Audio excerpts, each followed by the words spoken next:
Hvala lepa za pozornost, ki jo namenjate nam, predavateljem, in kaže, da so res teme kar zanimive, ker tako, bi rekel, ko ste tako disciplinirano prisluhnili mojima govornikama pred mano.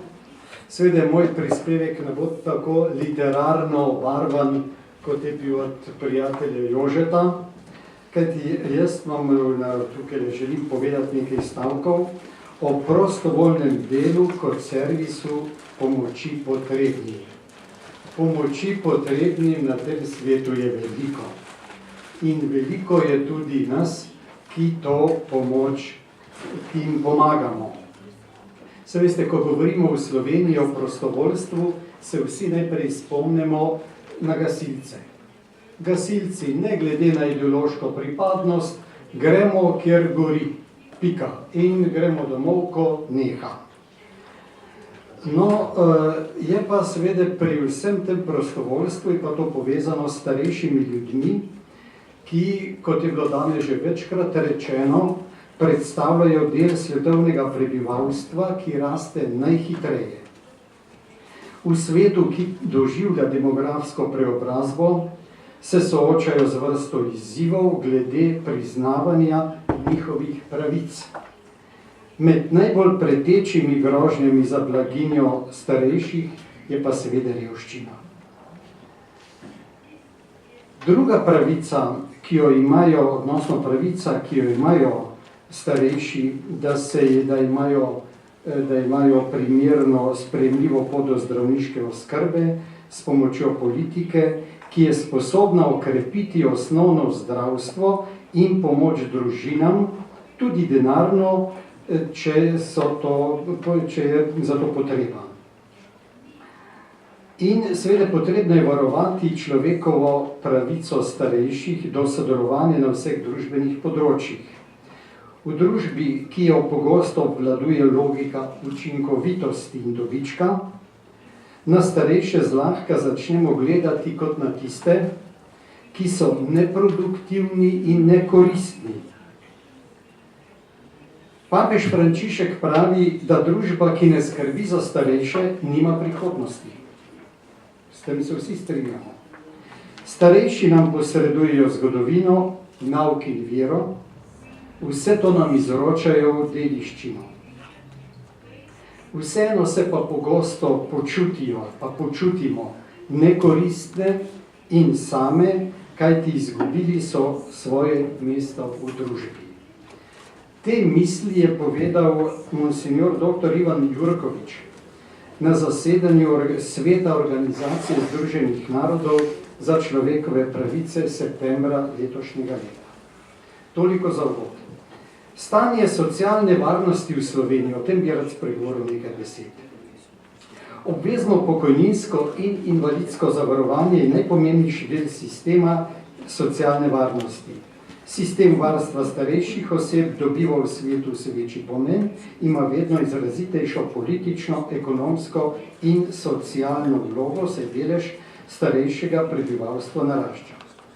Navedel bom nekaj podatkov iz Slovenije, veljajo za leto 2015. Tega leta je bilo v Sloveniji povprečno število seniorjev iz obveznega zavarovanja 612 000. Takrat je bila povprečna mesečna pokojnina 564 evrov. Pri plači neto povprečna 1013 evrov. Število zavarovancev v tem letu, zopet povprečno, je pa bilo 840 000. Vir je pa Zavod za pokojninsko zavarovanje. Slovenija se podobno kot večina razvitih držav sooča s spremembami starostne strukture prebivalstva. Opredeljuje jih predvsem zmanjševanje delovno sposobnih in povečevanje števila starejših. Proces staranja prebivalstva, s katerim se že soočamo, bo pri nas intenzivnejši kot v drugih državah Evropske unije. Zato je bilo danes v prvem delu našega srečanja, toliko pozivov, odnosno toliko pozornosti je bilo povedanih, odnosno so govorniki opozarjali ravno na to, na naš gospodarski položaj, odnosno na naš standard v bodoče. Zmanjševanje števila delovno sposobnih bo v naslednjih 10 letih postalo omejitveni dejavnik za gospodarsko rast. Opažamo zmanjševanje ponudbe delovne sile. Podpovprečna stopnja delovne aktivnosti mladih je posledica nadpovprečno visoke stopnje njihove vključenosti v izobraževanje. Se pravi, vsak gre študirati, potem bo pa že nekaj. Študira tudi kaj takega neuporabnega, ki potem, ko končaš, ni prostora zate, ne potrebujejo tvojega znanja. Naslednja stvar, s katero se tudi manj govorimo, vendar je pri nas zelo izrazita, je pa stopnja tveganja revščine starejših. In sicer leta 2015 je znašala 17,1%, za moške manj 11%, za ženske skoraj 22%. Potem so starejši izpostavljeni tudi nekaterim oblikam diskriminacije. To se kaže predvsem v otežani dostopnosti do nekaterih storitev in izločanje iz procesa odločanja. Potem pa sistem socialnega varstva v Sloveniji. Kako to izgleda pri nas? Sistem socialnega varstva v Sloveniji zagotavlja različne oblike pomoči posameznikom in skupinam, ki se znajdejo v stiski. Storitve socialnega varstva izvajajo javni socialno-varstveni zavodi. Pri tem jih svojimi programi uspešno dopolnjujejo programi, ki jih izvajajo nevladne organizacije, tako imenovana civilna družba, ki se lažje in hitreje odzivajo na potrebe, ki izhajajo iz lokalnih okolij.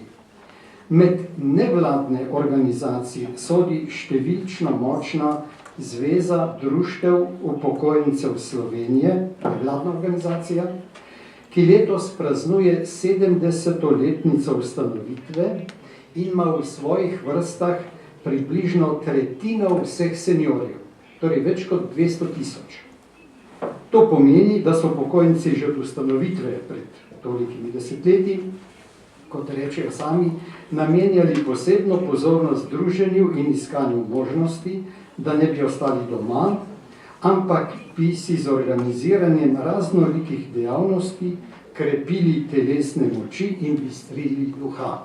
Tako se je to reklo takrat. Mreže programov se oblikujejo za posamezna področja oziroma posamezne ciljne skupine, kot preprečevanje nasilja, področje zasvojenosti, področje duševnega zdravja, pomoč brezdomcem in tako naprej. Ministrstvo za družino, socialne zadeve in enake možnosti je v letu 2015 sofinanciralo 150 različnih programov z področja socialnega varstva in programov v podporo družini. Ta znesek je presegal vsoto 15 milijonov evrov.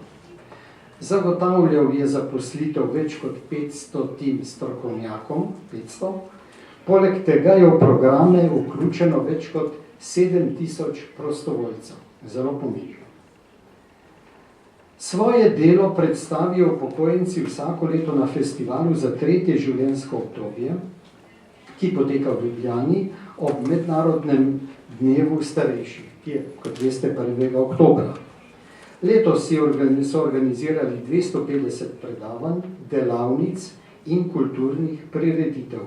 Sodelovalo je več kot 2500 izvajalcev, obisk je presegel številko 17 000. 17 000 obiskovalcev je prišlo.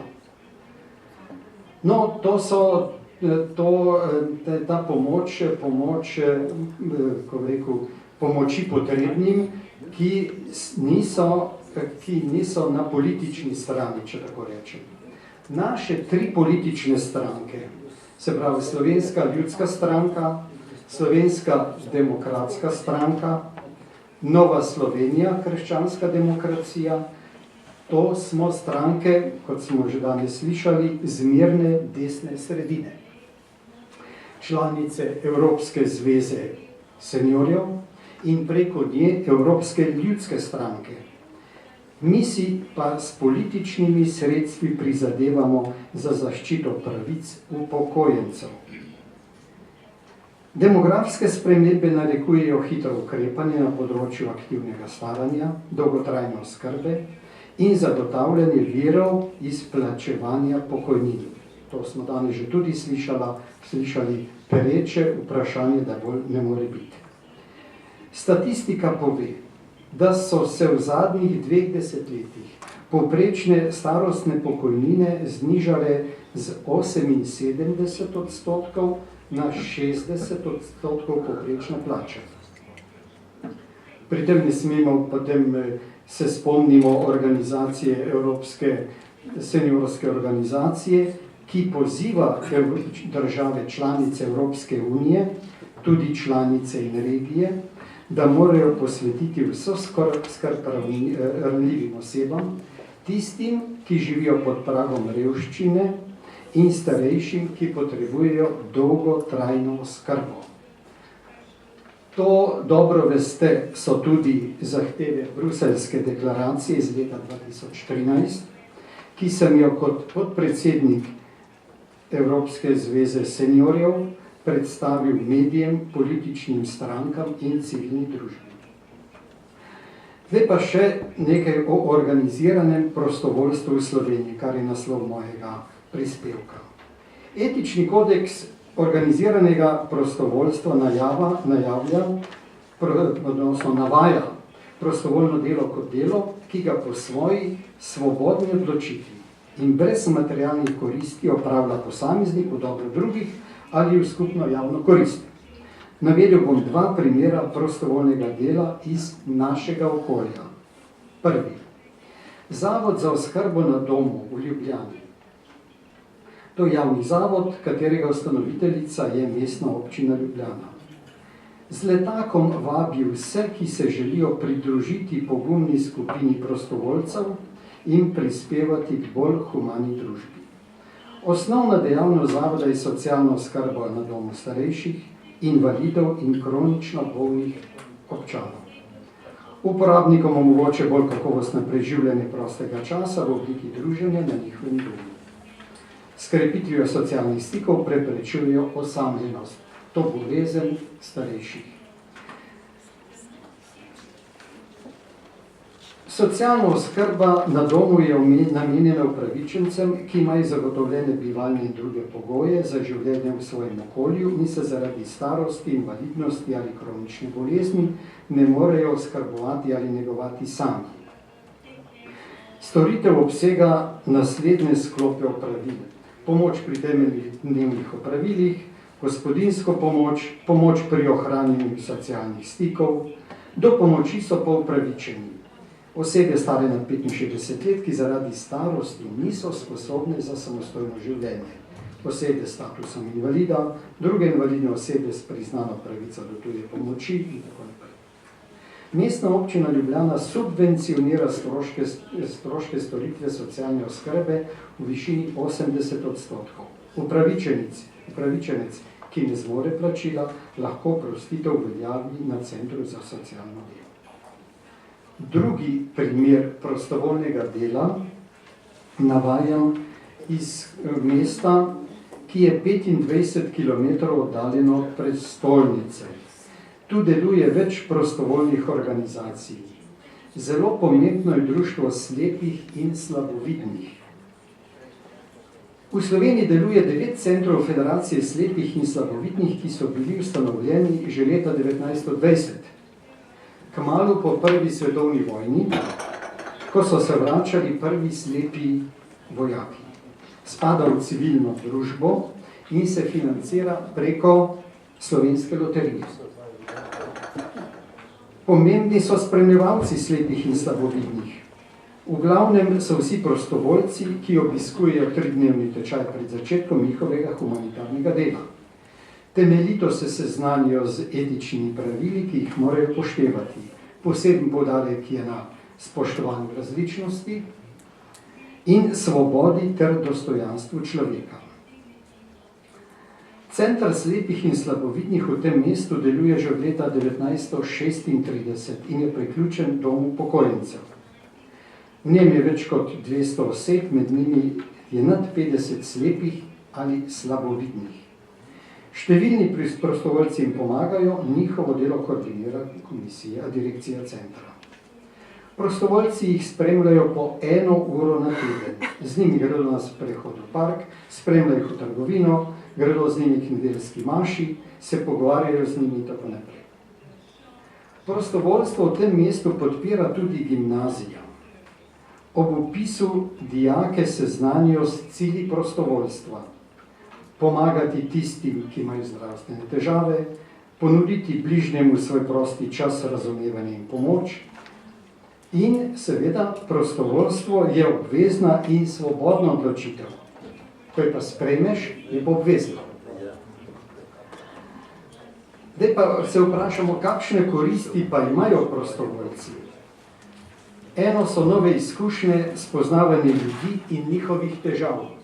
Kajti mladi ljudje nimajo ne problemov, ne težav, zdravi so in tako. In tukaj se pa seznanijo s tem. Potem osebno zadovoljstvo, da narediš nekaj dobrega za bližnjega.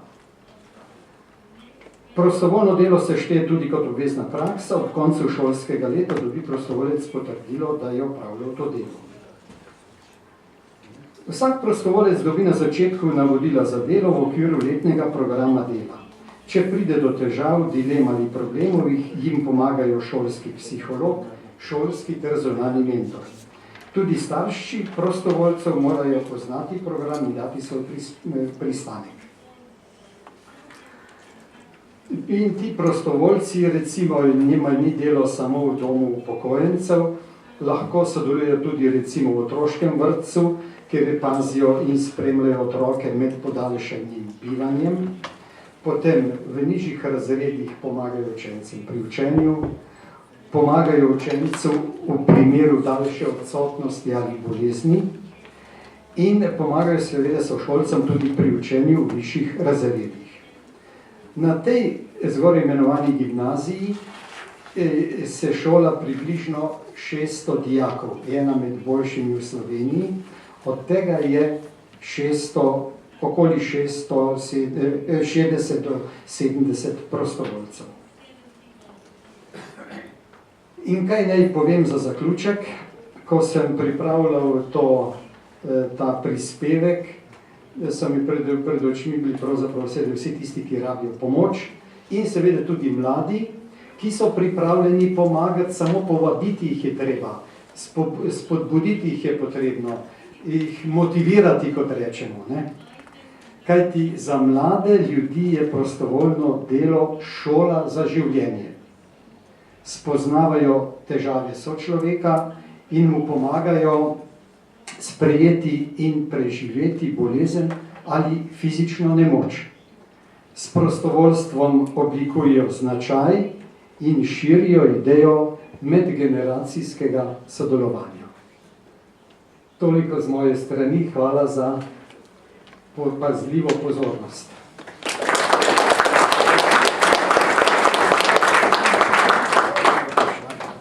Najlepša hvala za ta uvod, sedaj pa ponovno vprašanja, mnenja, komentarji, kar z dvigom roke.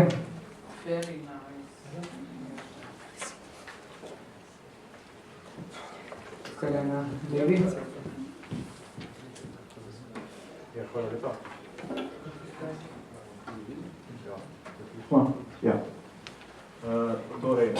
Primož Jelševar, podpredsednik Slovenske ljudske stranke, mogoče bi nadaljeval oziroma se navezal na razpravo gospoda Bogataja okrog medgeneracijske sinergije. V bistvu zanimiv začetek, sem jaz zelo zdaj.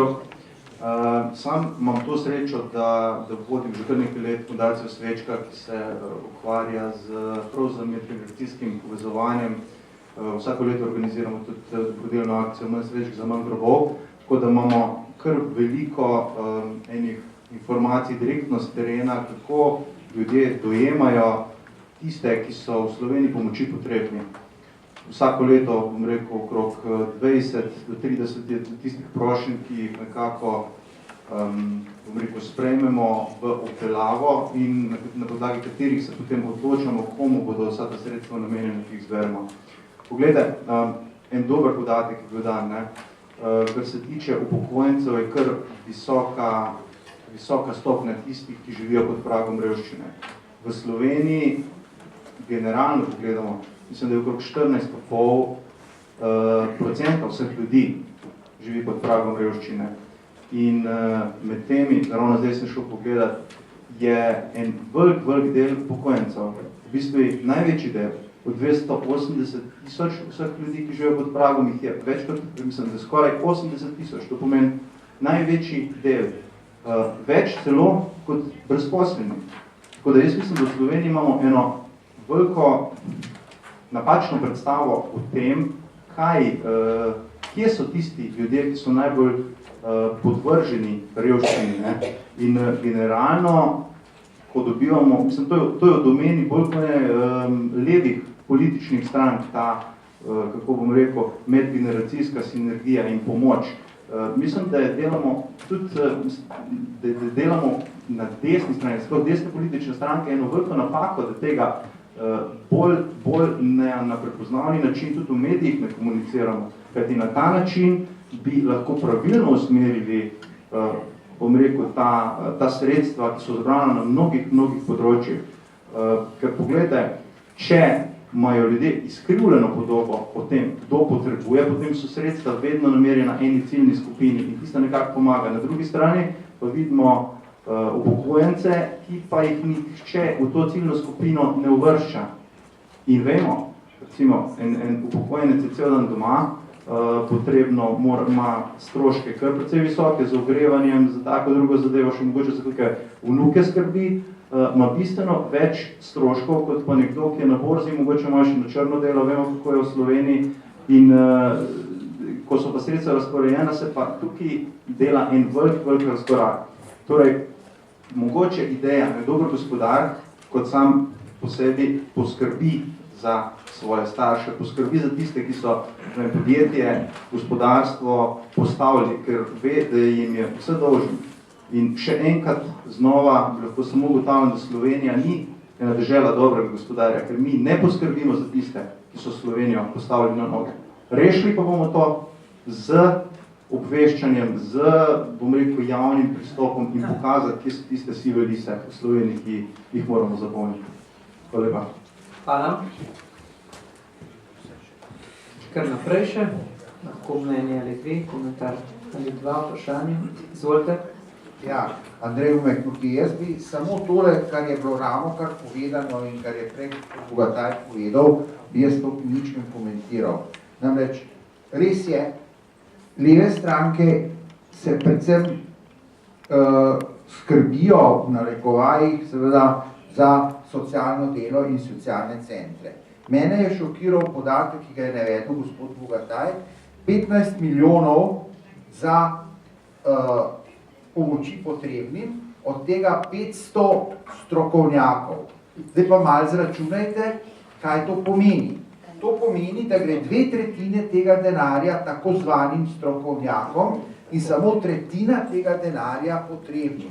In to je tisti problem, s katerim se mi v Sloveniji srečujemo, zato ker imamo mi tukaj toliko in toliko ljudi, ki so kot pijavke prisesani na to socialno delo in se seveda potem tukaj zelo težko znajdemo. Stroški postajajo previsoki, taki, da jih državni proračun ne zmore, efekta ni pa nobenega. In na to je treba vzpostaviti. Jaz bi še enkrat ponovil to, kar je predhodnik rekel, gre za princip dobrega gospodarja. S temi sredstvi je treba odgovorno in dobro gospodariti in ljudem pomagati, ne pa rediti tako zvane strokovnjake, ki so presesani na to dejavnost. Hvala lepa.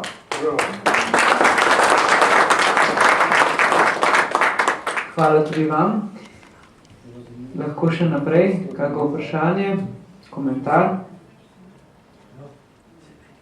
Dobro, potem pa prosim gospoda Bogataja na še eno repliko oziroma za sklepno misel tega vsebinskega sklopa. Izvolite.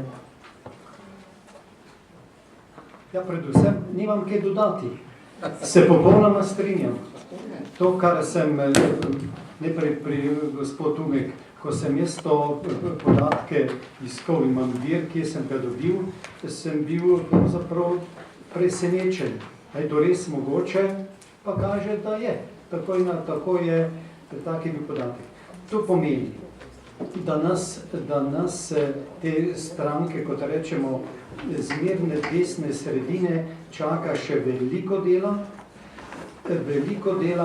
veliko političnega dela, kajti glavne se sprejemajo odločitve se sprejemajo na ravni parlamenta, državnega sveta in tudi skupščine občine, mestne občine Ljubljana.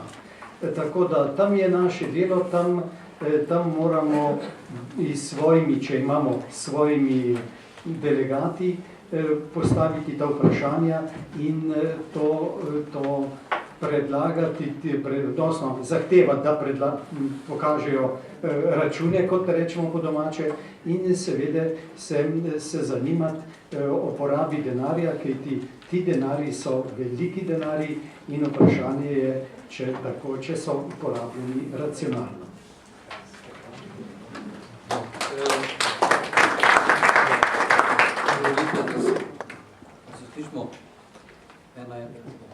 Se slišimo. Ja, dragi Jure, sam sekundica ti bo vzel, tako je boš na vrsti 2 stvari bi htel povedati. Da k temu seveda je morda veliko za dodati, ker sta Petrovek in moj prijatelj to ne povedala. Zato bi samo eno misel, da velikokrat je zadeve obtičijo na lokalnem nivoju. Odvisno pravzaprav banalno, ampak res na nekem konkretnem županu. Kakšen posluh ima za socialni čut? Ne bom jih našteval, lahko se pa prikrižem, ko se spomnim na mojega mariborskega župana. No, drugo, in English. I'm glad that I can say welcome to the newcomers. Dear Dr. Annelies Fleming is joining us.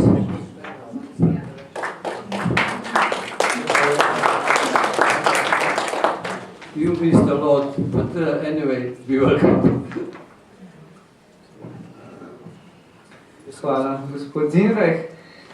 Skratka, prišli smo vse do zaključka današnjega dneva. Spoštovani in spoštovane, s tem zaključujemo uradni del tega prvega dneva mednarodne konference seniorjev. V tem priložnosti bi se vsem zahvalil za udeležbo, medtem ko predavateljem in pa tistim govorcem, pa tudi za strokovno in argumentiranje posameznih tematik, ki so nas nekako popeljala v tej tiste ključne situacije, s katerimi se vaša generacija sooča in s katerimi se bomo soočali nenazadnje vsi.